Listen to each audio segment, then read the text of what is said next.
Ang hapon po sa inyong lahat. So, ibigay po natin sa Panginoon tong araw na ito, ngayong hapon na ito, no? Magbigay tayo ng ngiti at magkamayan po tayo. Smile!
magsasaya sa piling mo.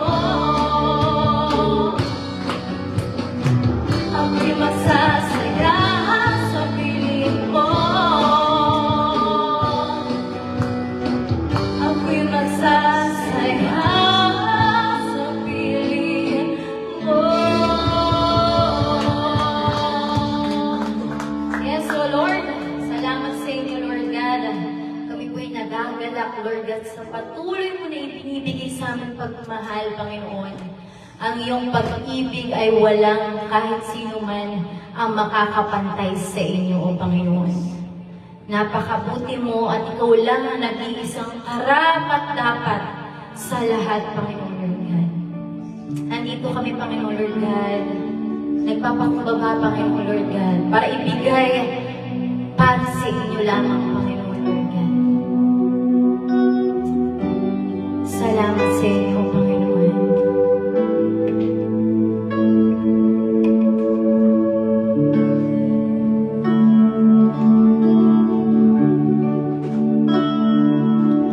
Ang krus ng Kalyo, siyang alaala ng pag-ibig mo. Lahat na iyong pasan, pagdarang ng kabiguan. Ikaw ay nagwagi, ako'y malaya na sa'yo. Ang papuri, di na ikamatayan, sa mahing walang hanggan. Dakila ang pag-ibig mo, Jesus. Dakila ang pag-ibig mo, Jesus. Dalangin ko mapalapit sa'yo. Nais ko ang presensya mo.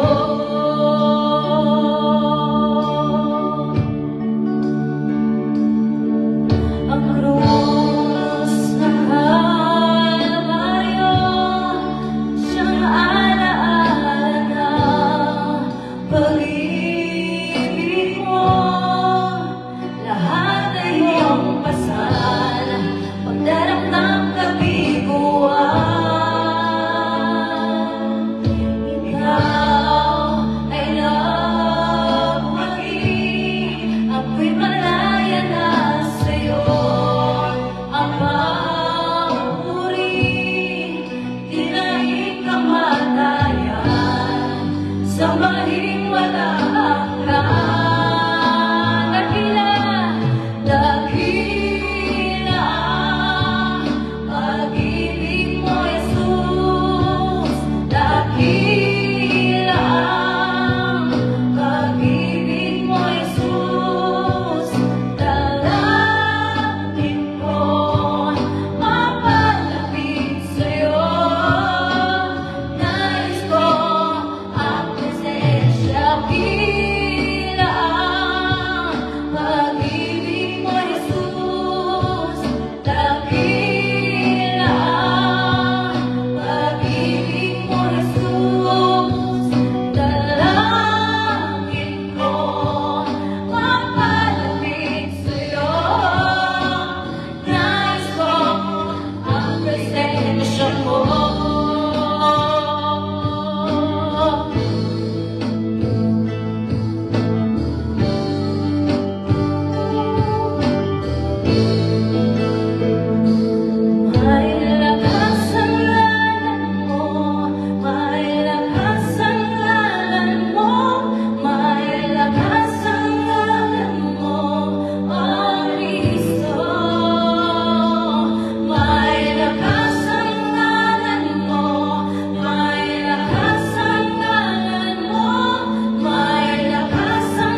you once again, praying for ourselves. If you see in us, Lord, filthiness, it is my prayer, Lord, that may you cleanse us. Help us, Lord, in our weaknesses, and deliver us from everything that's trying to distract our relationship with you. Help us, Lord, to grow in your love and in your word. And thank you, Lord, for everything. And for those other churches who are having their worship service once again, we pray for them as well. In Korea and all around the world, we come to you, praying for one another. And Lord, for all the distractions around the world, it is my prayer, Lord, that may you take control of everything and give us peace in ourselves and among us. We pray for the remaining time that we are going to spend in this place. And after this, we be able to say, Lord, you are always there, giving us what we need and providing us everything, claiming your promises. All these things we do pray in the name of our Lord Jesus Christ with thanksgiving in our hearts, knowing, Lord, that you are always there listening to all our prayers. In the name of our Lord Jesus Christ we pray. Amen.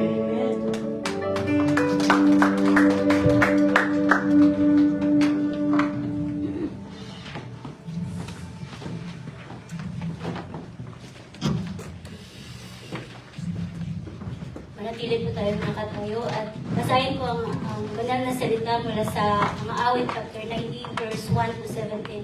Ako po ang magbabasa sa all black words po and kayo naman po sa all blue words po and sa red words po ay tayo pong lahat. Onegaishimasu po. Mga awit chapter 19 verse 1 to 17. Panginoon naming Diyos, ikaw ang aming tahanan. Buhat pa ng simulang lumitaw ang aming angkan. Wala pa ang mundo, hindi mo madala, hindi mo malikha, itong buong daigdig. Ikaw ang Lord ay Diyos na, at kaya walang naman.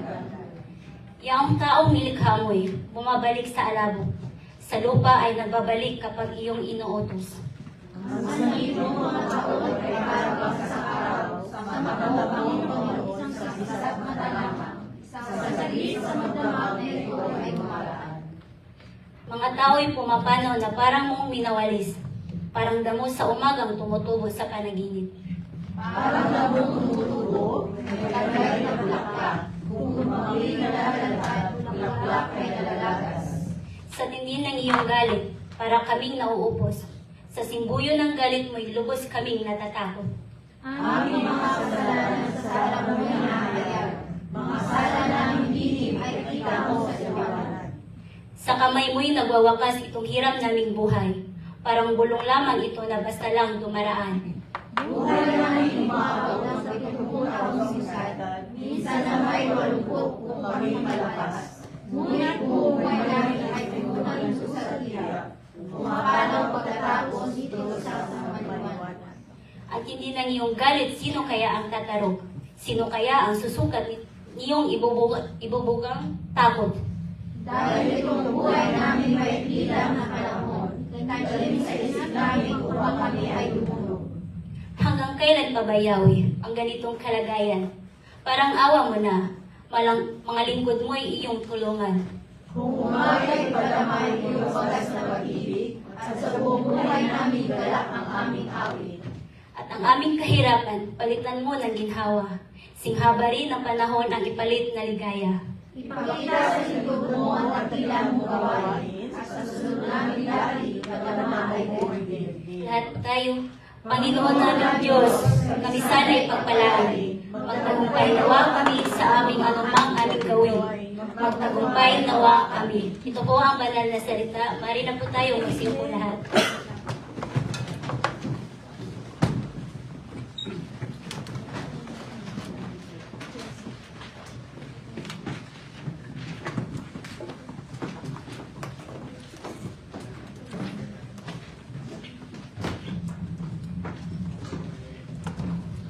Okay, good afternoon to all of you once again.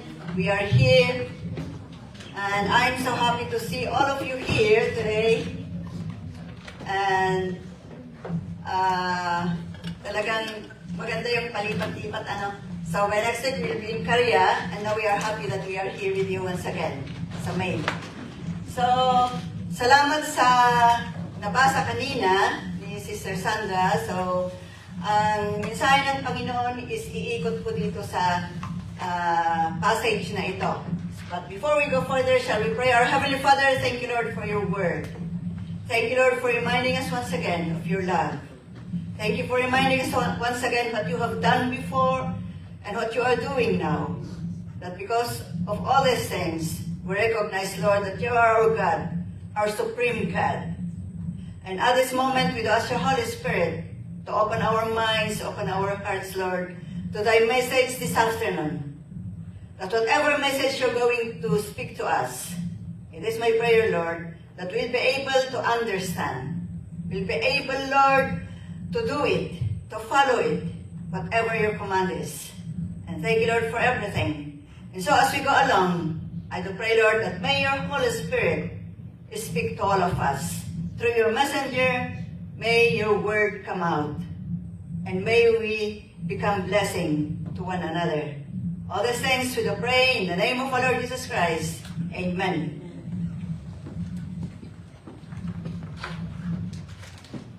Okay, so, nung last Sunday, hindi ko alam kung maalala natin ang naibigay na mensahe sa atin nung last Sunday. Ano sinong maalala sa inyo? Wala.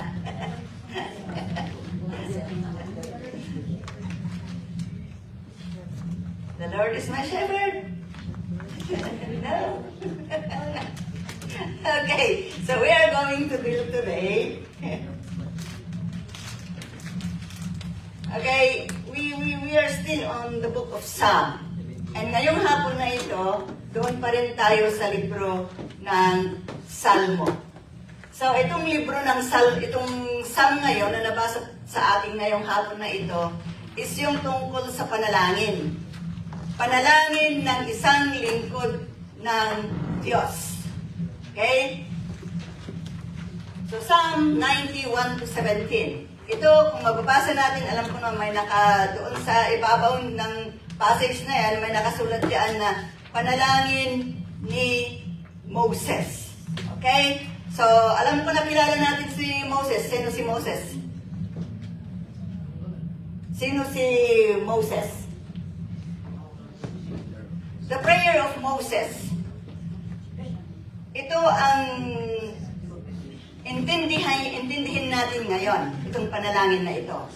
At si Moses nanalangin ng ganito dahil sa mga sitwasyon na pinagdadaanan niya. So ito ang titingnan muna natin, yung background ni Moses. So sa Sunday School, kung maalala ninyo sa Sunday School, nung panahon ng mga Israelita, nabihag sila sa Ehipto. Sa Ehipto, kinawawa sila. At may time na sinabi na mga anak ng mga Hebrew women, kailangan patayin. Yun ang order ni Pharaoh. Patayin, kasi dumadami sila eh. So, ang utos ni Pharaoh, patayin. So, nagkataon na si Moses na ito, isa siyang sanggol that time. Okay?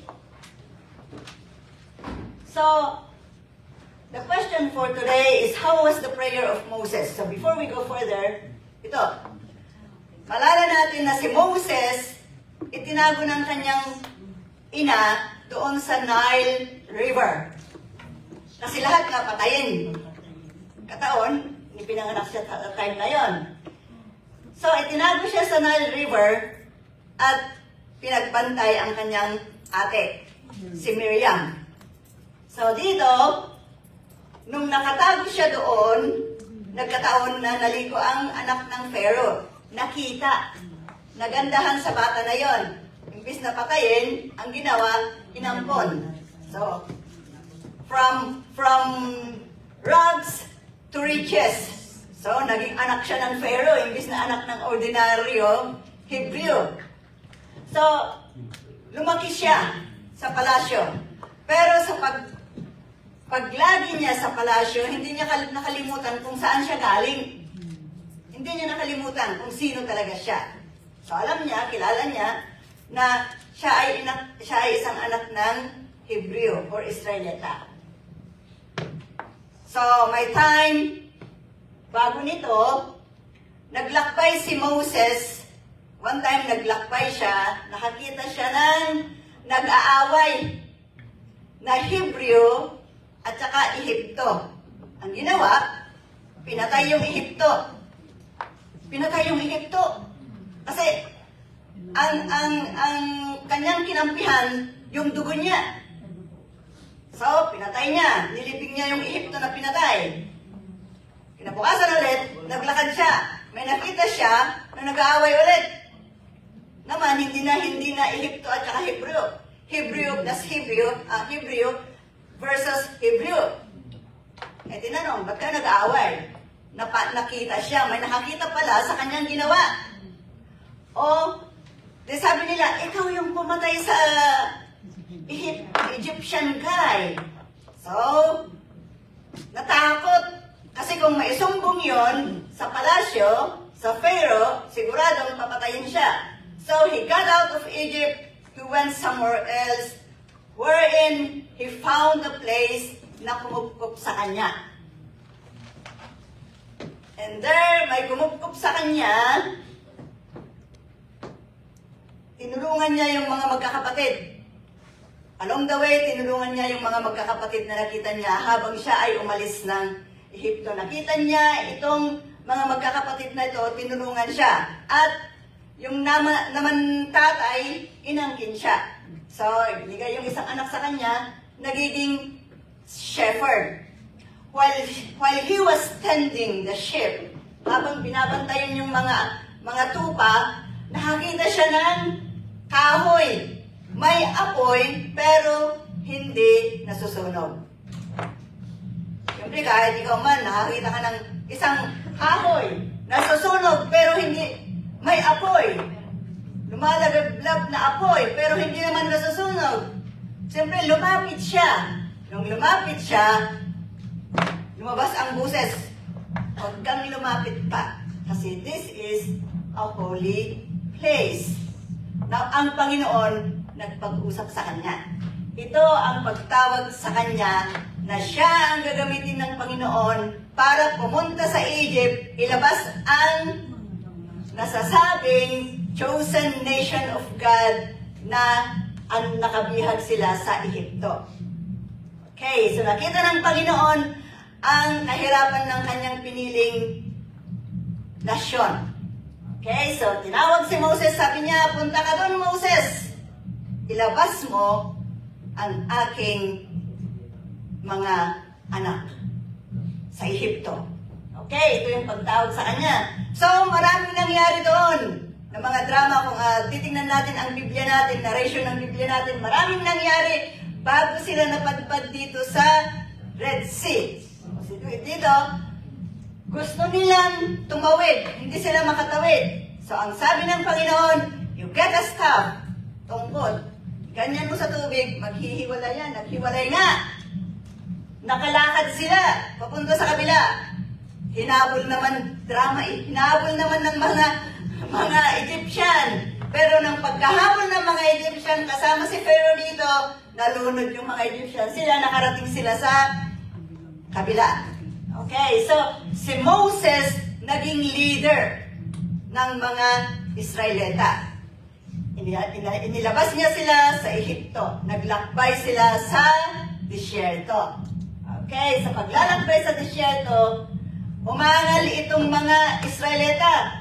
Wala kaming makakain dito. Buti pa, iniwanan mo na lang kami sa Egypt, kahit na naghihirap kami, na pinagtatrabaho kami, pero pinapakain naman kami ng karne. Naghanap sila ng masarap. Hindi na lang sila magpasalamat na lumabas sila ng Egypt. Kasi nung nasa Egypt sila, sila ay slave. Pinagtatrabaho sila. So, imbes na magpasalamat sila, hangal sila. So, si Moses, nakipag-usap sa Panginoon, Panginoon, itong mga taong to, angal ng angal. Wala, naghahanap sila ng masarap na pagkain. So, ang sabi ng Diyos, mabait ang Diyos. Sabi niya, sige. Sa umaga, magpadala ako ng mana. Sa gabi, quail. So, nakakain sila, masarap. Kakaiba. Kakaiba na pagkain. Sinustentuhan ng Panginoon ang mga taong to.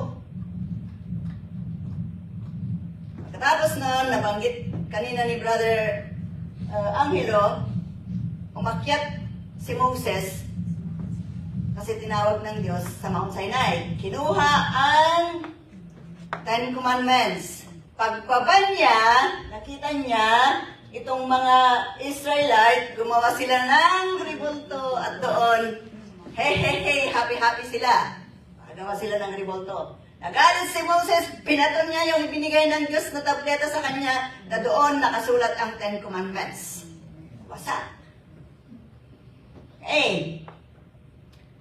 Pagkatapos noon, lumipas ang mga araw, binigyan pa rin ng Panginoon sila. So, andito yung kapatid niya, si Miriam. Si Miriam na ito yung pinaka-advisor niya. Propeta rin to.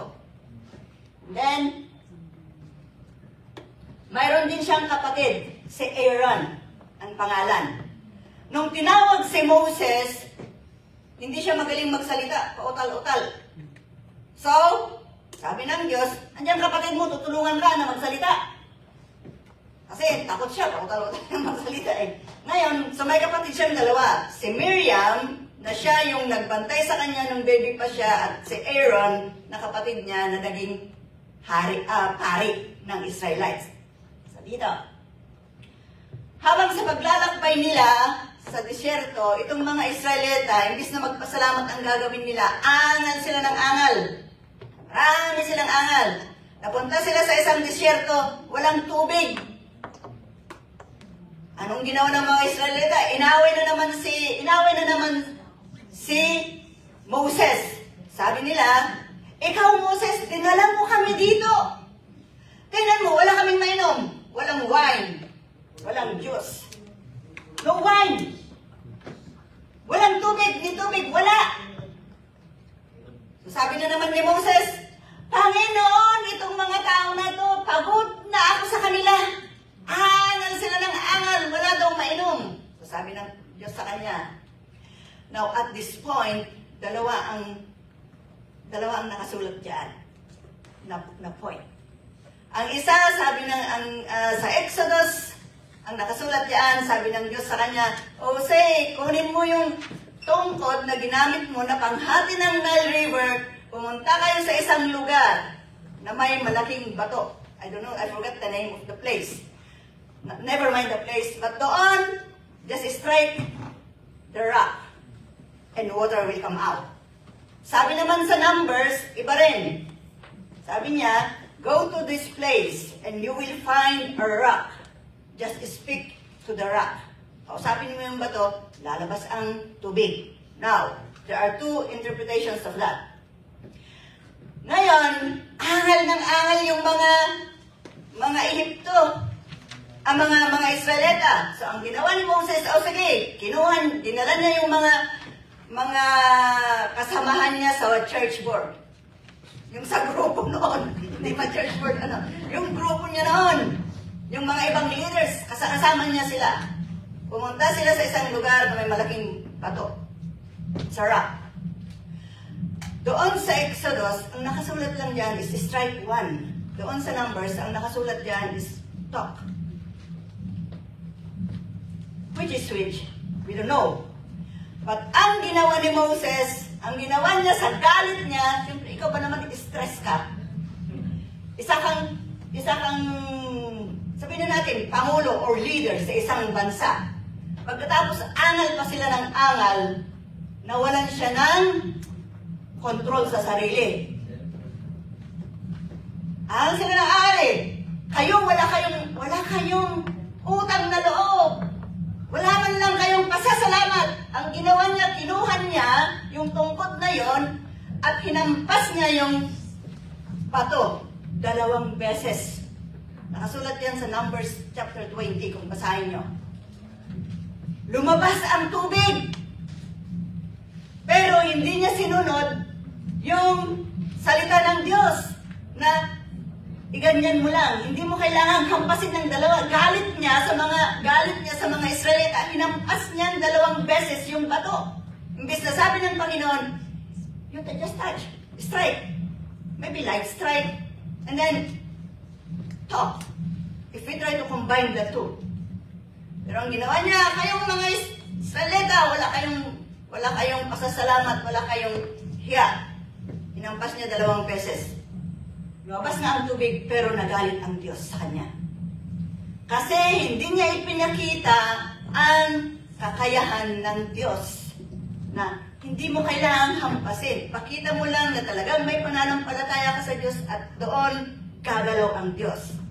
Dahil doon sa ginawa niya na yon, sabi ng Diyos sa kanya, hindi ka makakarating sa promised land. Tatanawin mo lang siya, pero hindi ka makakarating. Lumalabas doon, of course, ikaw ba naman stressed, ikaw pagod. Paminsan-minsan ganun tayo. Ginagawa natin ang mga bagay-bagay, sabihin natin, oo, ito ang salita ng Diyos. Pero kung pagod na tayo, anong ginagawa natin?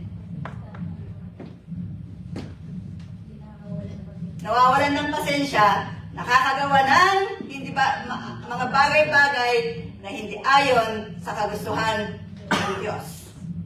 Okay, leader siya. So doon, sinabihan siya, hindi ka makakarating doon. Siyempre, frustrated siya. Ikaw na leader, gusto mong makita yung promised land. Yan ang dahilan kung bakit tinawag ka ng Diyos. Pero hindi niya nakita yung promised land. Tinanaw lang niya. Hindi niya na apakan yung promised land. Kahit nagkaganon,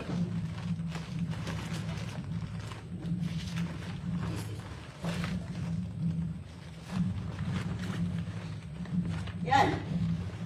Pinampas niya, lumabas ang tubig. Ito naman si Aaron. Ito yung sinasabi ko kanina na kapatid niya, na naging unang pari ng Israelita. Now, dito,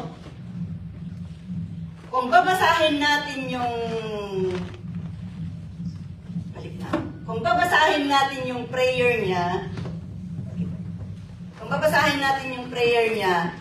prayer na sabihin natin parang may kasamang bakit Panginoon?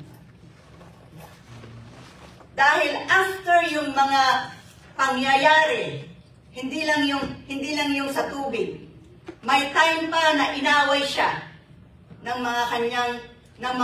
mga tao na under sa kanya. May time pa na inaway siya ni Aaron at saka ni Miriam. Sunod-sunod ang kanyang frustration. Pagkatapos nun, after some months or years, we don't know, it's not specifically written, namatay si Miriam, ang ate niya. Nung namatay si Miriam, wala na siyang kakampi. Wala na siyang pwedeng takbuhan na ate. After that, sumunod ang kanyang kababatang kapatid na si Aaron. Wala na siyang kakampi. Sunod-sunod na pangyayari sa kanya yon. Parang sabi niya, Panginoon, where am I now? So kung titingnan natin ang prayer niya, makikita natin doon, andoon yung sorrowful spirit. Yet in the midst of all those things, mayroon pa rin tayong makikita 3 bagay na sa panalangin na yon, kung pwede nating tingnan tayo, paano ang panalangin natin. At time na sunod-sunod din ang pangyayari sa atin. Nasabihin natin, pangyayari na hindi nagbibigay ng kasiyahan. Pangyayari, pagsubok, sunod-sunod na pagsubok sa atin, ano ang gagawin natin? Paano tayo manalangin? So sa buhay ni Moses na yon, makikita natin na sunod-sunod. Andun na siguro, stress na siya. Hindi lang stress, andun pa yung depression sa kanya. Hindi lang yon, andun pa yung sorrow sa kanya kasi namatay yung dalawa niyang kapatid na pwede niyang takbuhan. Sunod-sunod. At makikita natin dito, nanalangin siya sa Diyos. Now, itong Psalm 90 na to, sinulat ni Moses. So probably, some say na ito yung oldest among the Psalm in the book of Psalms. Itong Psalm 90 na to, na sinulat ni Moses. Now, tingnan natin. Andyan hawak ninyo yung Tagalog, Hawak ito, English to. Now, doon sa Psalm 91 and 2, sabi niya doon, Lord, you have been our dwelling place throughout all generations. Inamin niya, Panginoon, sa inyo kami nakaasa. Simulat sa Paul. Bago pa yung bundok na mga yan, nanilikhang bundok na yan, andyan ka na, Panginoon. Before the mountains were born, or you brought forth the earth and the world from everlasting to everlasting, you are God. Unang binanggit niya dyan ang tungkol sa Diyos. Panginoon, ikaw talaga ang Diyos. Ikaw ang simula. Ikaw ang nagsimula nito. Bago kami nalikha, bago lahat ng nalikha, andyan ka, Panginoon. Yan ang unang verses ng kanyang panalangin. Sumunod dito, you turn man back to dust, saying, return to dust, O sons of man. This was probably written because of his mournful situation over the death of his loved ones. Naisulat niya ito kasi namatay yung dalawa niyang kapatid. Wala na. Kinuha na ng Diyos. Paano pa ako dito? Pautal-utal ako magsalita. Wala na si Aaron. Wala na ang ate ko. Ako lamang. Pagkatapos ang nandito pang mga tao na pinamumunuhan ko is walang, sabihin nga, walang mga hiyapa-hato. Wala silang utang na loob. Hindi nila ayaw nilang kilalanin ang Diyos. Ang Diyos siya ang naglabas sa kanila sa Egypto. Imbis na magpasalamat sila na nakawala sila sa bihag, maahangal pa rin sila. Si Moses mag-isa na. Ay sabi niya, you return men back to dust, saying, return to dust, O sons of men. Naisulat niya ito dahil sa pagkawala ng kanyang mahal sa buhay. For 1,000 years in your sight are like a day that has gone by, or like a watch in the night. Ang bilis ng panahon. So considering this one, Numbers 20, it records the death of Miriam and Aaron. So it might be said that the distance is hindi ganon kahaba ang pagkawala ng kanyang mahal sa buhay, yung kapatid niya. Sabi niya, Panginoon, alam ko ikaw, kinukuha mo ulit ang buhay ng tao, binabalik mo sa alikabok, galing kami sa alikabok, binabalik mo kami. So he recognized that a death of a person is God's will. Ang plano ng isang pagkawala ng mahal sa buhay, ang plano nun ay ang Diyos. Yun ang nasabi niya sa sarili na niya. Alam ko, Panginoon, lahat ito, nasa sayo ng desisyon to. Kahit ano pang gawin namin, sabihin na natin ngayon, may pampahaba ba ng buhay ngayon? Wala.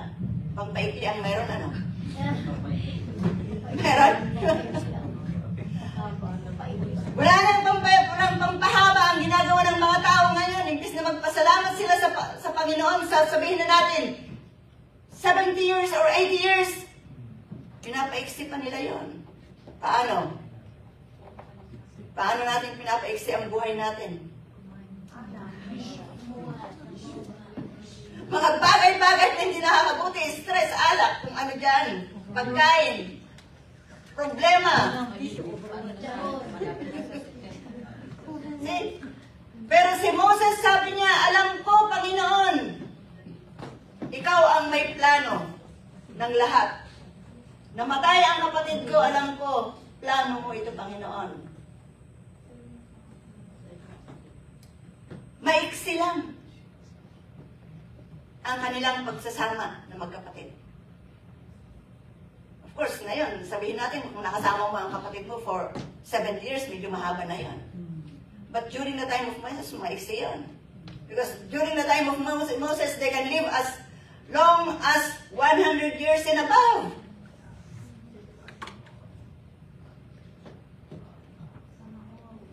Sabi niya doon, you sweep men away in the sleep of the death. Winawalisan. Sabi ko, natatawa ko sa Tagalog translation. Winawalisan. They are like new grass of the morning. Though in the morning it springs up new, by evening it is dry and withered. Ganyan ang buhay. Okay ngayon. May time. Wala na pala. Parang isang tanim. Sa araw, masigla. Pagdating ng gabi, weathered. Lanta. Lanta na. Ganyan ang buhay. Masaya tayo ngayon. Punong-puno ng kagalakan. After that, ilang na pala? Araw na pala natin. Hindi natin alam. But that is the reality. But that is the reality. Kausap mo lang ngayon, kinabukasan, wala na. I remember. Yan ang katotohanan. Pero sabi ni Moses, yes, I know, Lord, that you hold our life. Ikaw ang may hawak ng buhay namin. Alam ko yan, Panginoon. Pero kahit alam ni Moses pa rin yun, andoon pa rin yung kanyang sorrowful spirit. Andoon pa rin yung mourning sa kanya sa pagkawala ng kanyang kapatid. So anong ibig sabihin nito? Sa unang passages na yon, he recognized the supremacy of God. Kahit na ganun na puno siya ng mourning, puno siya ng, sabihin natin, sadness. Hindi lang sadness, puno siya ng, andoon niya yung pagluluksan niya, andoon lahat yung inis niya sa mga Israelita, andoon halo-halo ang kanyang emotion. He had mixed emotions that time, but yet in his prayer, the first thing he did was to recognize God's supremacy. Ano ang ibig sabihin niya? He recognized God's supremacy.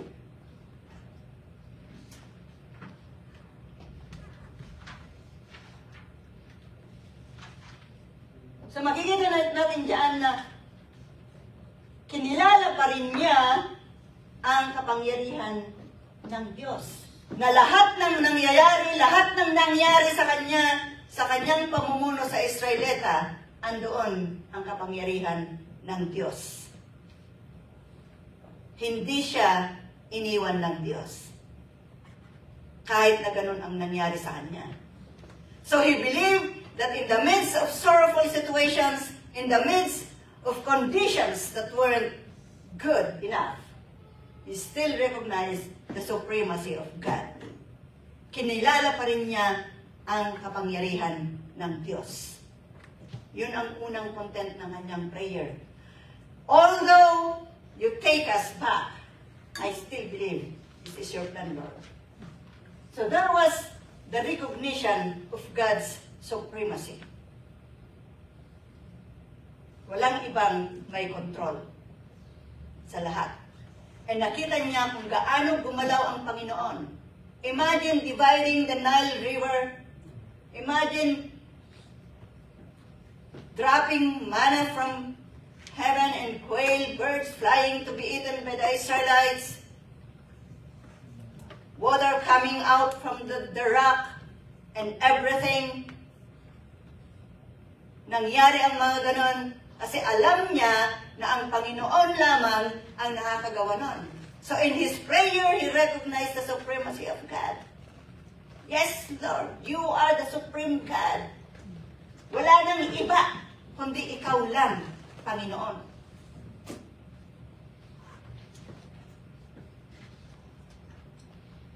Sa atin, kailangan kilalanin natin din.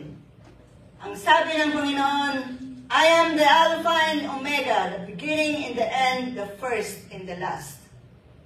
So the God that we worship today, the God that we bow down to, and the God that we run to, is the Supreme God. Siya ang makapangyarihang Diyos. Wala nang iba. Other people would say Buddha. Other people would say other names. Allah. But we call our God, God, Yahweh. He is our Supreme God. Siya ang una, siya ang huli. Buddha and Allah, when were they born? The revolto there. When was that made? Yet, why do Japanese still go there and say, bow down? But for us, yes, our God is the highest God among gods that they are saying that existed.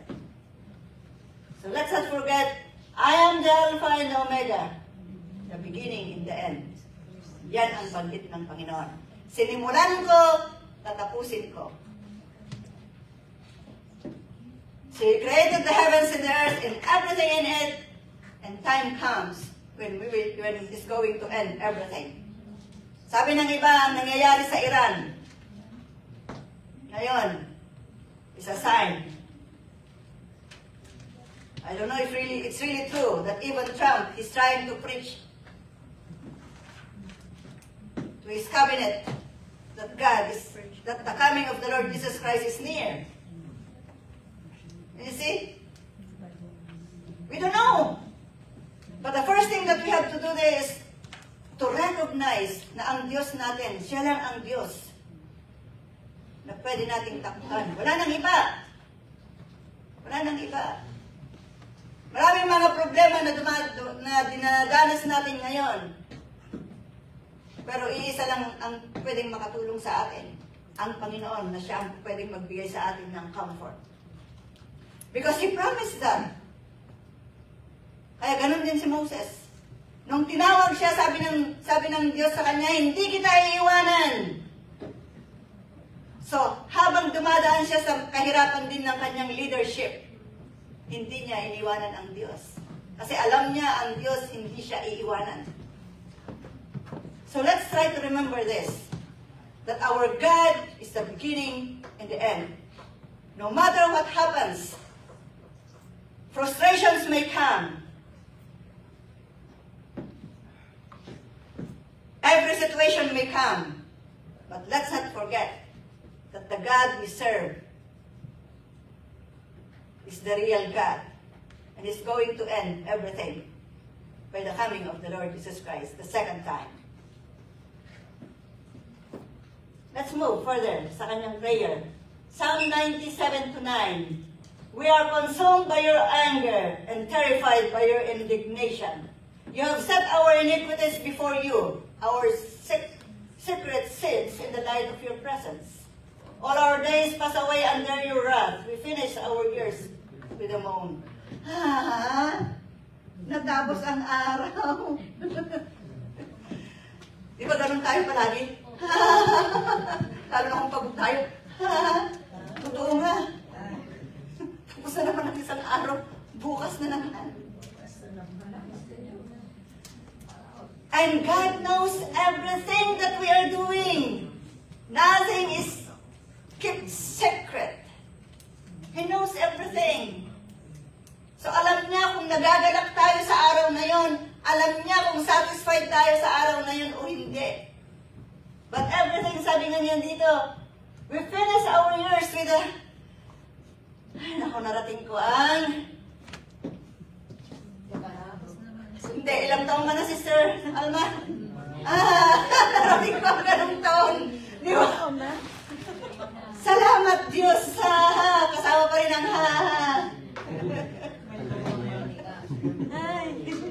Ay, naku, natapos ko ang 50 years. Na-reach ko ang 50 years. If you are 50. Ay, na-reach ko ang 60 years. Magsi-63 na ako. Ay, naku, thank you, Lord. See, our life is like that.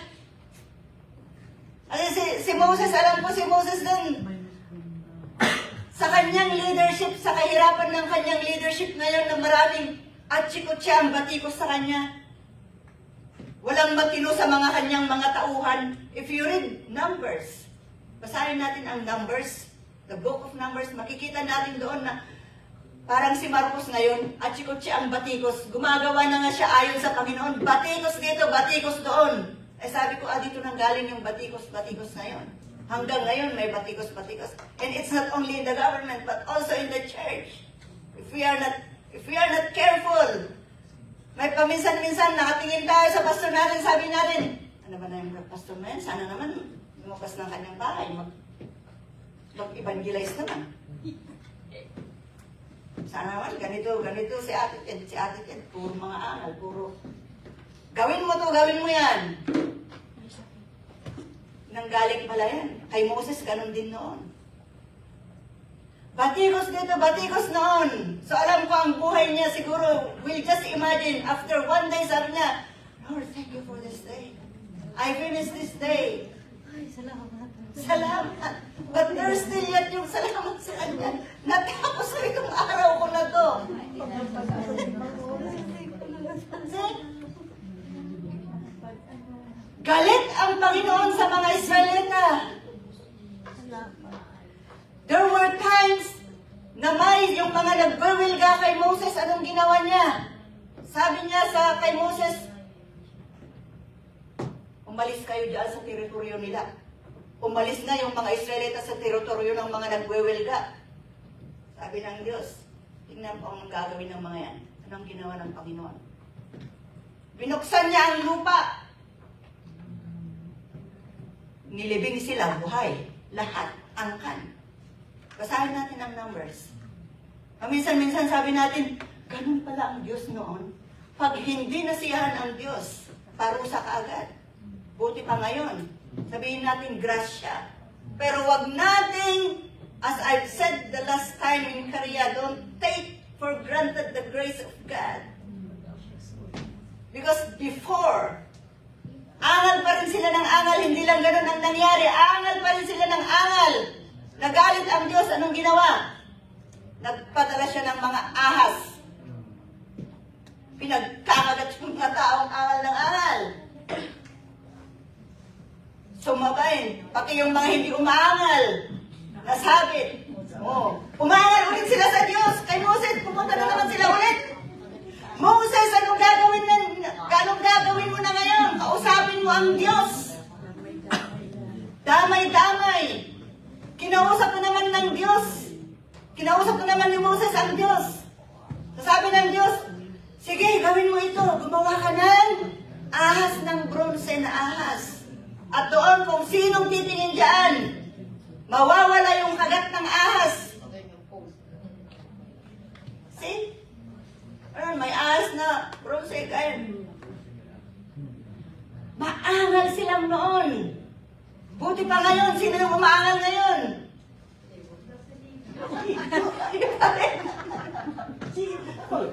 Si Ibo? Manimik ka Ibo. Okay? Angal sila ng angal. Tayo ngayon, sabi ko nga, kung i-apply ng Diyos yung parusa, yung kagaya ng, oo, nakakausap nila ang Diyos, nakakausap ng mga leaders ang Panginoon noon, pero grabe pag nagalit ang Diyos. Kaya sabi niya dito, all our days pass away under your wrath. Imagine ang galit ng Panginoon. Pero ngayon, sabi ko, we are blessed this time. Kasi sabihin natin, kahit marami tayong angal sa Diyos, marami tayong question sa Diyos, hindi tayo pinapalunok sa lupa. Pinapakagat sa ahas. See? Pero sabi ni Moses noon, sabi niya, ang araw namin natatapos sa galit mo, Diyos. Nakita talaga ni Moses kung ano yung galit ng Diyos sa kanila.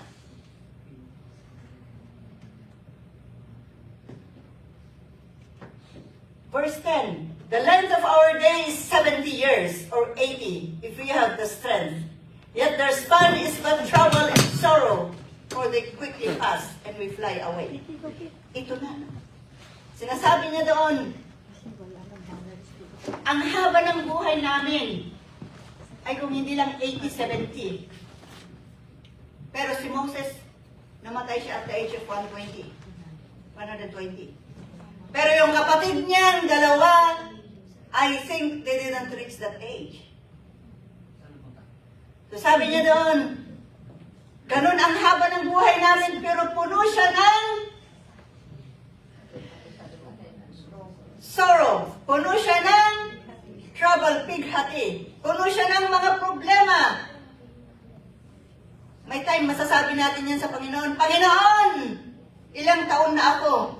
Ba't ganito pa rin ang buhay ko? Problemado ako noon. Hanggang ngayon, problemado pa rin ako. I'm worshiping you. I'm coming to you, Lord. But why in this world? My years are full of problems. Sometimes we come to that point in our life. Prayer ni Moses. Kasi talagang ang buhay niya, there wasn't a time siguro na nag-happy-happy siya kasama ang pamilya. Hinaharap niya mga taong maangal. Hinaharap niya mga problema. Kaya may time pa na sabi ng kanyang biyanan, Moses, huwag mo lahat akuhin kasi lahat. Huwag mong akuhin lahat ang trabaho. So ganito ang ginawa natin sa church. Huwag natin lahat ibigay kay Pastor Emerson. So, salamat dito sa church na to. Kayo, may mga manggagawa. We have workers in this church na talagang gustong tumulong kay Pastor Emerson. Ikaw hayaan natin. Ikaw lahat. Ikaw ang pastor. Ikaw ang sinasahuran. You do everything. Buti kung kagaya ni Moses magtatagal, kung hindi. Si Moses nagtagal. Kahit na ganun ang problema, siya pa rin ang naging leader, hindi siya pinalitan. Talagang naging totoo siya sa Diyos. Naglingkod siya sa Diyos.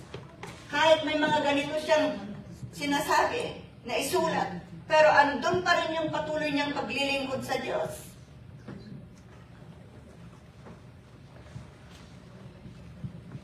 to 12, who knows the power of your anger, for your wrath is as great as the fear that is due you.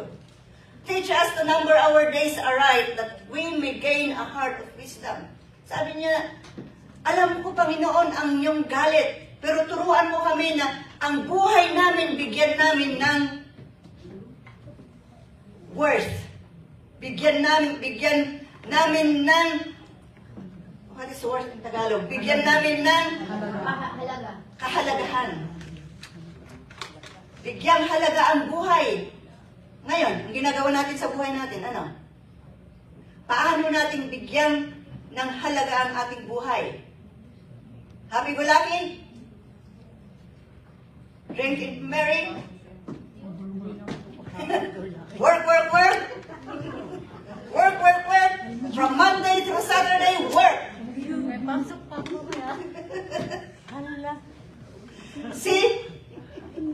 We should make our life worthy in the eyes of God. Sabi niya, turuan mo kami, Panginoon, kasi yung mga Israelita noon, wala silang talagang pakialam sa Panginoon. Ang alam lang nila, masatisfy sila. So ang prayer ni Moses, sabi niya, turuan mo kami, Panginoon, kung paano namin pagbigyang halaga ang aming pamumuhay dito sa lupa. Huwag yung kontrabida palagi, huwag yung angal ng angal. Kundi magiging servant sa iyo, Panginoon. We want to gain a heart of wisdom. Tayo ngayon, sa pagbabasa ng Biblia natin, alam ko na natututo tayo sa pagbabasa ng ating Biblia about how to live our life worthy in the eyes of God. One thing that we have to do is to give respect to God who created us. Respeto ang unang gusto ng Panginoon. Irespeto natin siya. Mahalin natin siya. Pakinggan natin ang kanyang plano, ang kanyang kagustuhan sa buhay natin. Sundin natin. Minsan-minsan, lumilihis tayo sa kagustuhan ng Diyos. So number 2 dito, He recognized their frailties. Nirecognize na niya na may kahinahan ang mga tao. Nirecognize niya na may pagkukulang ang mga tao. Nirecognize niya na may pagkakasala sila sa Diyos. So those verses He recognized na Panginoon kami ay may kahinaan. Panginoon kami ay makasalanan. Panginoon kami ay paminsan-minsan hindi nagbibigay ng kaluguran sa iyo. Sa atin, paano tayo nag-pray? Do we always just say, Lord, thank you.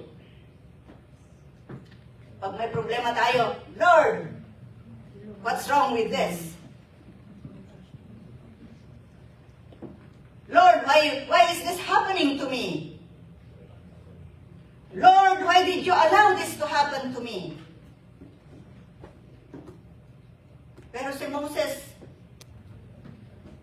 nirecognize pa rin niya, Panginoon, talagang ganito po kami. May kahinaan po kami. May nagawa kaming kasalanan. May pagkukulang kami, Panginoon. Hinihiling namin ang habag mo.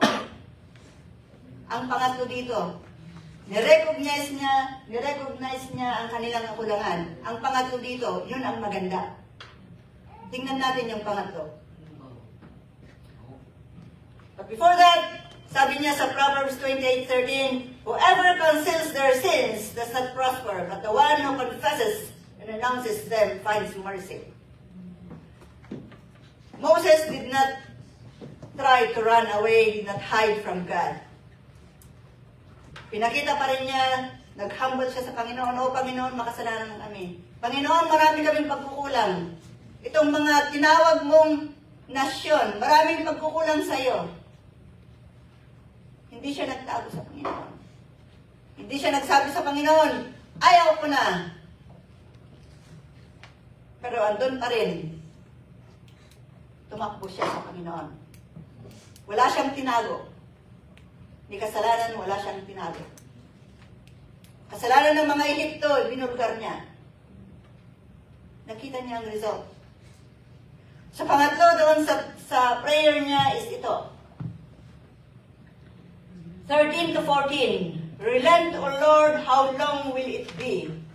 Have compassion on your servants. Satisfy us in the morning with your unfailing love, that we may sing for joy and be glad all our days. Ito na yung final.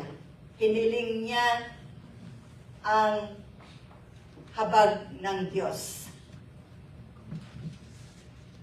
Hiniling niya ang compassion. Ano yung sabi ni Brother Angelo kanina? Compassion, habag lang, kundi malasakit ng Diyos sa kanila. Yun na ang final na content ng kanyang prayer. Lord, you are our God. Lord, we have our weaknesses. Yet, Lord, we seek for your compassion. Yun na ang huling-huli. Hindi niya sinabing, okay, ganito na lang kami, Panginoon, yan ang gusto mo eh. Hindi. Pero ang sabi niya, Have compassion on your servants. Maraming mga kasamahan niya sa leadership na naging kontra sa kanya. Pero ipinag-pray pa rin niya. Satisfy us in the morning with your unfailing love. Kahit ganito pa ang nangyayari, Panginoon, iparamdam mo sa amin ang inyong pagmamahal. Kahit ganito ang nangyayari sa amin, sana andun pa rin yung galak, andun pa rin yung awit sa aming puso ng kagalakan. Make us glad for as many days as you have afflicted us, for as many years as we have seen trouble. May your deeds be shown to your servants. May your splendor to their children. Bigyan mo kami ng kagalakan, Panginoon. Kung gaano katagal yung paghihirap namin, ganun sana din ang katagal ng kagalakan sa aming puso. Yun ang prayer ni Moses. Mahabag ka sa amin, Panginoon. Ipakita mo sa amin ang iyong pagmamahal.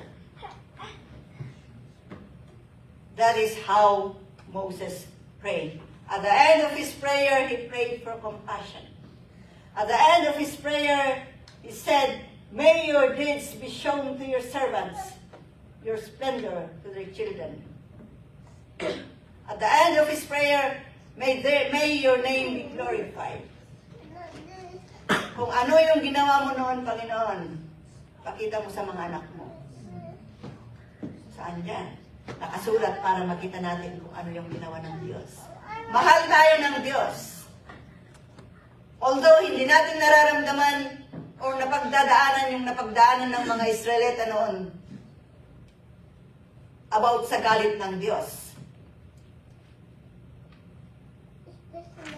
Pero may oras din tayo kung hindi tayo magbago sa ating mga gawain.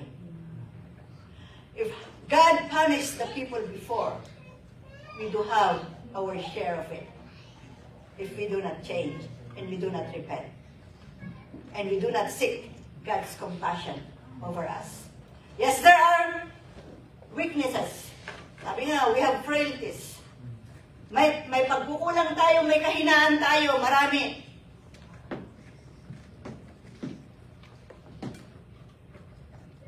Wala naman siguro magsasabi dito sa atin na wala siyang kahinaan. Lahat tayo may kahinaan sa mga bagay-bagay. Hindi man tayo pang magkakaparehas ng kahinaan. Pero lahat tayo may kahinaan dito. Kaya ni Moses, mga Israelita may kahinaan sila. Pero ang sabi ni Moses, Lord, mahabag ka sa amin. Maawa ka sa amin. Andun sana ang ganong panalangin natin. We seek for God's compassion over us. At times we are satisfied. Dito sa Japan, parang walang problema. Hindi natin nararamdaman ang hirap. Eh parang sabihin natin, can I relate? I think so. Because may problema rin tayo na sabihin natin, hindi natin masabi sa lahat. Dito lang sa loob natin. We have our struggles. Yet we have to learn how to go to God for compassion. Next. So the third one here is, we recognize God's compassion. Na-recognize niya ang habag ng Diyos. Kahit na ganun ang nangyayari, tumakbo pa rin tayo sa Diyos. Let's run to God.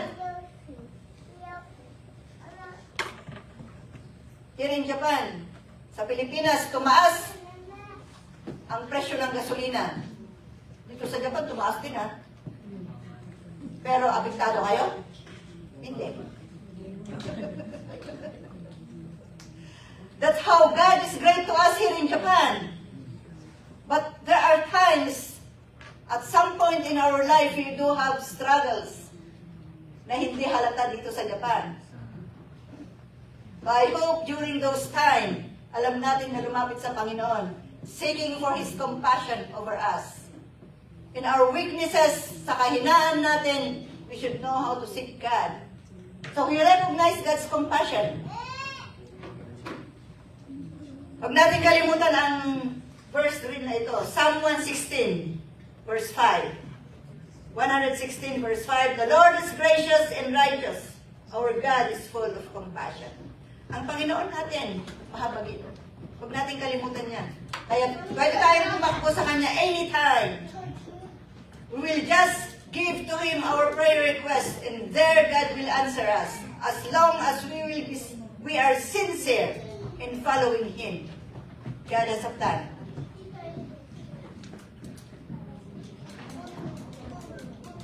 So we'll try to take this. How should we pray? Let's recognize God's supremacy. Una, kilalanin natin ang kakayahan ng Diyos. Pangalawa dito, let's recognize our frailties. Huwag nating takpan ang ating kasalanan, kundi i-recognize natin, ibigay natin sa Panginoon. Panginoon, ito ang kahinaan ko. Panginoon, ito ang kulang sa akin. Panginoon, patawarin mo ako. And the third one is, let's recognize God's compassion. If we do these three things, kung gagawin natin itong tatlo na to, God will continue walking with us. God will really love us. And God will really cover us with protection. So just like Moses, he prayed for God's supremacy. He prayed, he recognized their frailties. And he recognized God's compassion. I hope this is our prayer too. As I was going through the prayer, I said, maganda ito na panalangin ng isang church. To seek to recognize God's supremacy, to recognize our frailties, and to seek for God's compassion to be over us. I hope this is the prayer of each and every one of us. Because if we pray like this, we go to the conclusion. May the favor of the Lord our God rest upon us, establish the work of our hands for us. Yes, establish the work of our hands. This is the concluding prayer, Moses. Sana ang favor ng Panginoon nasa atin. As we try to follow Him, as we try to commit our lives to Him, continue to be obedient to Him in His commands. His favor will lay upon us. Shall we pray? Our Heavenly Father, we thank you, Lord, for your message. We thank you, Lord, for giving us your word. At times, Lord, we fail you. At times, Lord, there are things that we are trying to hide from you. Yet, Lord, you know everything. Nothing is hidden from you. You look into your church, Lord. You look into this family. If there are things that do not glorify your name, Lord, it is our prayer that may you forgive us. And Lord, may you give us the heart to really seek for your compassion and not our own abilities, not our own wisdom, yet are your wisdom. Not our knowledge, yet Lord, the knowledge coming from you. As we continue to commit ourselves to you, to become servants of yours in your kingdom, we pray, Lord, for your Holy Spirit to always talk to us, to always cover us with your wisdom, to always give us, Lord, the wisdom that we need, and to always fill us with your fruit. Thank you, Lord, for your message this afternoon. And Lord, as we leave this place, it is my prayer that we will not forget these three things that we have to always do as we come to you. To recognize, Lord, your supremacy. And Lord, to accept our frailties and come to you for your compassion. Because this is your will for each and every one of us. Not to look upon our own abilities, our capacities, yet to look to what you can do for us. Especially, Lord, your compassion. Thank you, Lord, for everything. And continue, Lord, to cover this church with your love and your protection, your guidance. We always come to you, Lord. knowing that you are our Father, our God, and to whom we can run to all the time. All the saints we do pray in the name of our Lord Jesus Christ with thanksgiving in our hearts. Amen. Amen.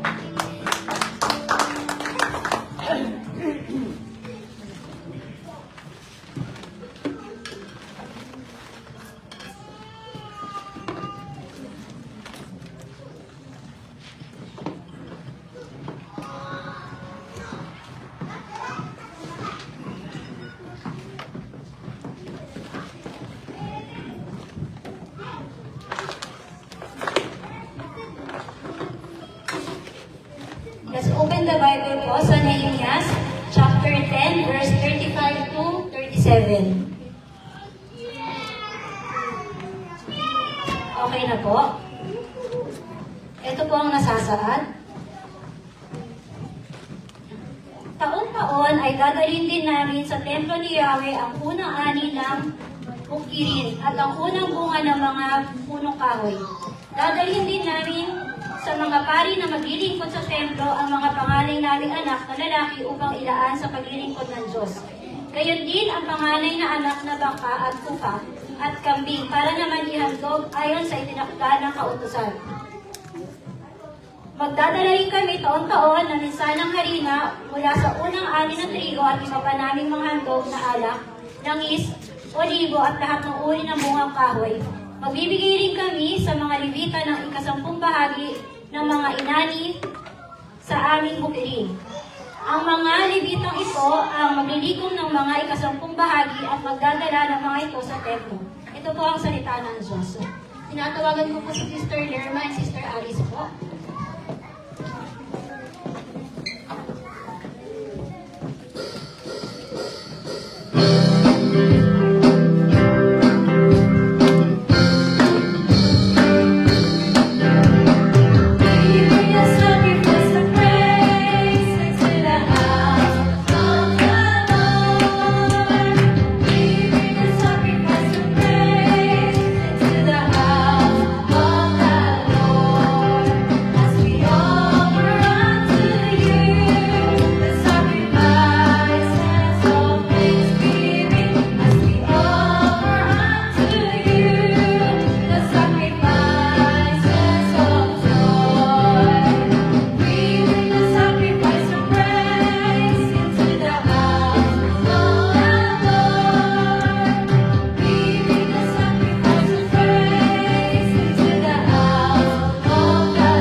Nagpapasalamat sa iyo, Ama, sa hapon na ito, na muli kami po ay nagsama-sama upang ikaw ay sambahin, ikaw ay itaas, at makinig ng iyong mga salita, Ama. Nagpapasalamat kami, Ama, sa kabutihan niyo po sa aming buhay, sa iyong pagmamahal na hindi nagbabago kailanman. Nagpapasalamat kami, Ama, sa provisions na yung pinagkakaloob, sa mga biyaya na yung binibigay niyo po sa amin sa araw-araw. Sa trabaho, Ama, sa kalakasan at magandang kalusugan ng bawat isa upang ma-provide namin ang mga pangangailangan namin. Maraming salamat sa iyo, Ama.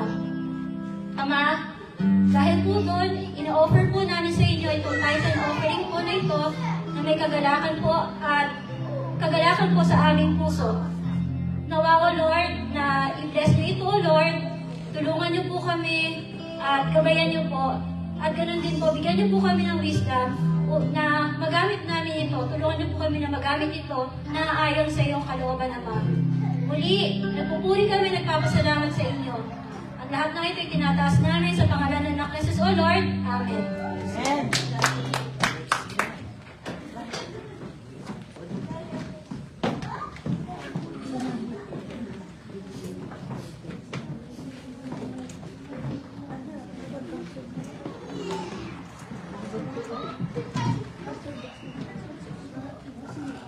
Magandang Magandang hapon po sa ating lahat at bless po ba tayo today? Amen! Palakpakan naman natin ang ating Diyos. So, welcome po ulit sa ating church, no? And syempre, we are glad na nandito po tayo lahat sa pananambahan ng ating Diyos. And syempre, ang ating announcement is every Wednesday po, may prayer meeting po tayo via Zoom po ng 8 p.m. So, yung mga taong gusto pong umattend dito, hingin nyo lang po yung link sa ating mga attendees dito sa, sa ating prayer meeting. And next, syempre, every last Sunday po, meron po tayong NMI study, yung Nazarene Mission International. Kung ano po ito po yung mga mission ng ating Nazarene, no? Dito po natin malalaman kung saan lupalop na po nakakarating ang ating iglesia, no? Dito sa mundo. So, dito po natin makikita na talagang lumalaganap ang salita ng Diyos dahil sa ating iglesia na kumikilos.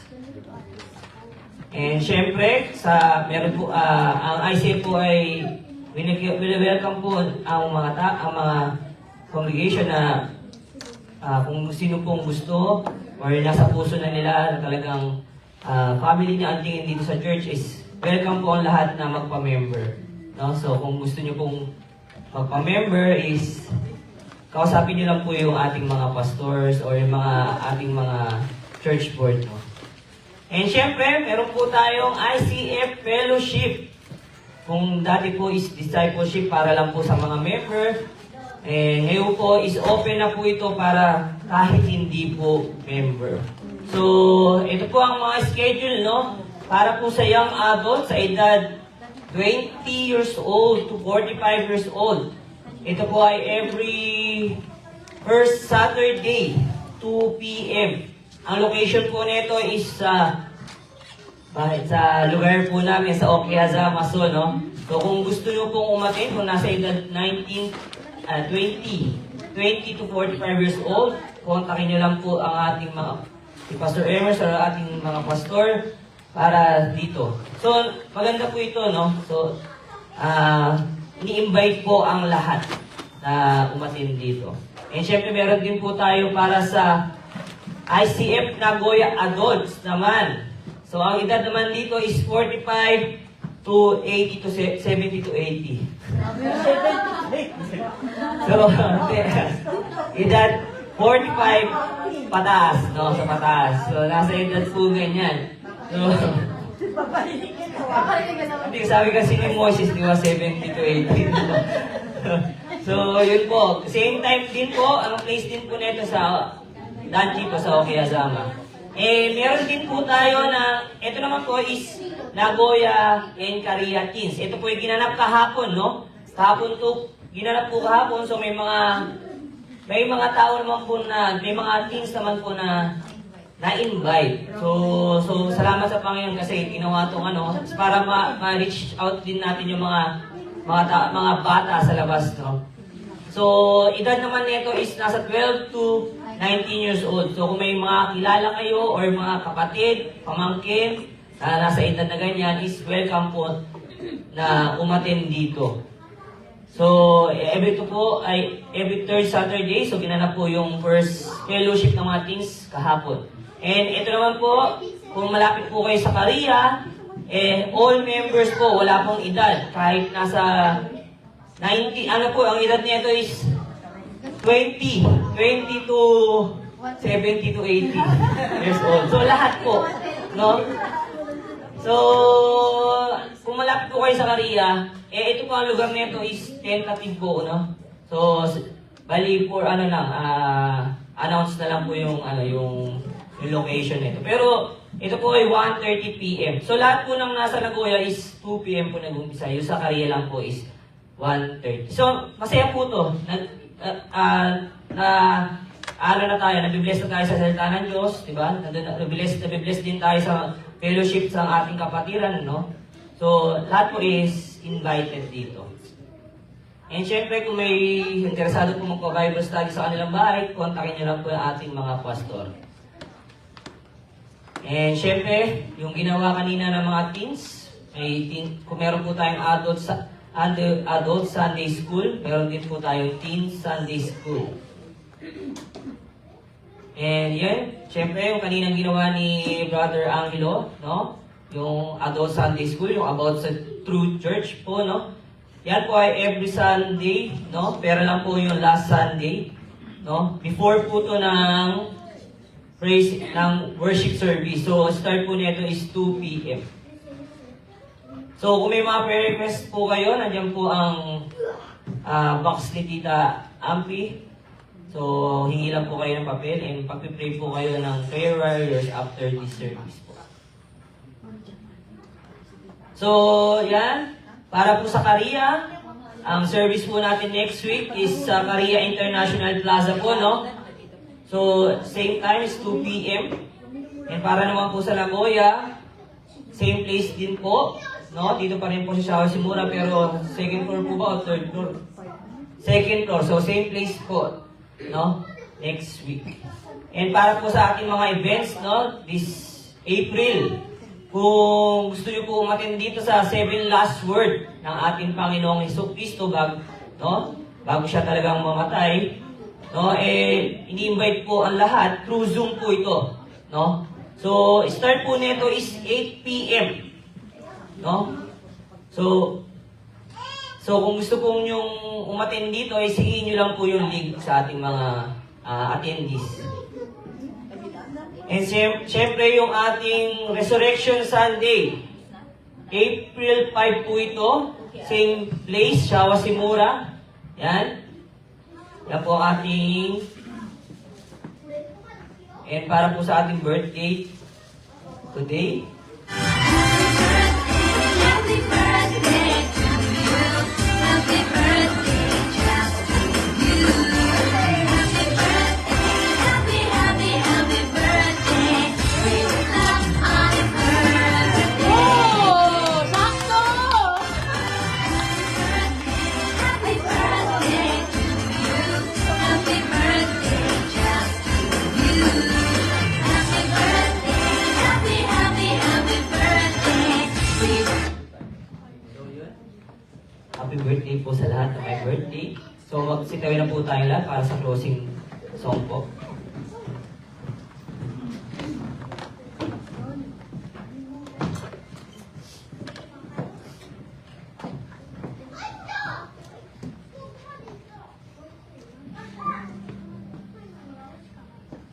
Ang Ama ay kapulihan, ang nag-Espiritu banal, ng mga taong dinala, at kanta ng kalangitan. Amen.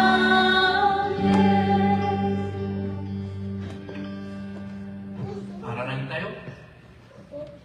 Grace of the Lord Jesus Christ, love of God, and the fellowship with the Holy Spirit be with us.